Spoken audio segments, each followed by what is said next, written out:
Earthlings, this is Pepper. I'm here once again to predict the future. Because some doubts persist about the veracity of my messages regarding future events, I have prepared some simple predictions that should put your mindless skepticism to rest. In the next few months, a celebrated athlete will formally announce plans to change his gender. But an even more dangerous undertaking planned in the near future is the resumption of your super collider, a $100 trillion device your scientists have devised to smash atoms against each other, something children of my race learn to do with their appendages at a very young age. While this is harmless amusement on your planet, it could turn yours into what is known as a black hole.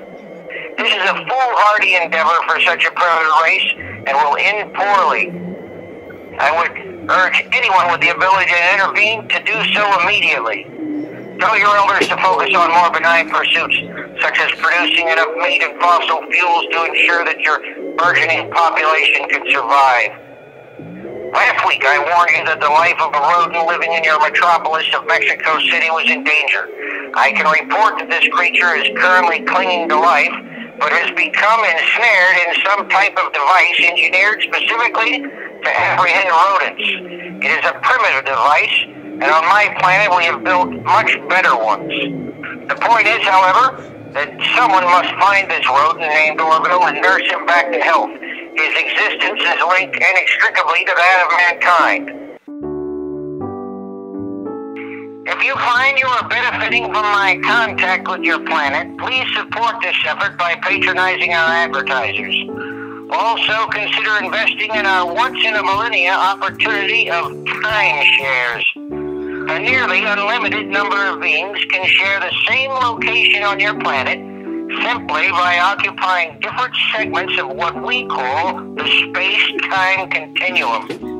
We have quarters available in the settlement of Laurel Beach, where participants can indulge in shuffleboard, transportation aboard primitive machines, reading, and recreation in the saline liquid that covers 9/10 of your planet. Each unit includes separate chambers for procreation and elimination of waste. See the number on the screen for more information.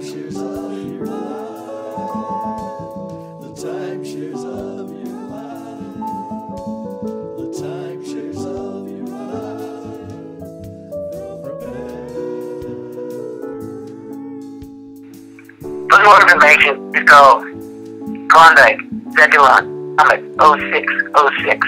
That's Zebulon, Klondike, Comet 0404. On a sad note, the universe is mourning the passing of my good friend Kuan Yew, the Emperor of Singapore. In his tenure leading the African city-state, many technological and social innovations were introduced, all, I can now say, through my own invisible hand. Working with Lee, I was able to provide your planet with the technology behind satellite radio, two-way mirrors, and rules banning the chewing of gum. Like Timothy Edison, inventor of the flashlight, and Bill Gatesman, who constructed the first personal computer on Earth, you gained power and adulation through gifts bestowed upon him by me. These men were wise enough to listen to my predictions. Shouldn't you? I'd like to just once again reiterate what I've said several times, that I feel totally unappreciated for what I do for people. I get girls before the morning. I get nothing even remotely resembling respect.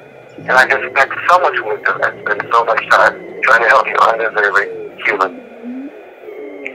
I am pleased to report progress on our hardwire internet connection. We have already laid 47,568 light years worth of cable, creating a network of connectivity that uses habitable planets as junction boxes, if you will. At this rate, our planets will be in real-time contact in less than 12,000 Earth years. But this process is neither free nor easy. A technician is coming to my studio to lay out plans for the next segment tomorrow, sometime between the hours of V734X and X410W. That's not exactly the most convenient scheduling, because it means I will be stuck here in the studio for 112 Earth hours, unless he comes early, in which case we can diagram the cabling of Orion 77 early and be done with it. But if he comes toward the end of the designated period, it will mean I will have wasted as much as 4 Earth days waiting for him. There appears to be no way around this unpleasant scheduling. I don't even know why I'm telling you this. You can't possibly understand any of it. This concludes my dispatch for the week to Earth. Please don't hesitate to email questions to me via the website. I will eventually reply to all queries. It may take several millennia, but I will get to you, I promise. Unless, of course, you use emoticons, in which case I will disregard your questions. Until next week, I'm signing off.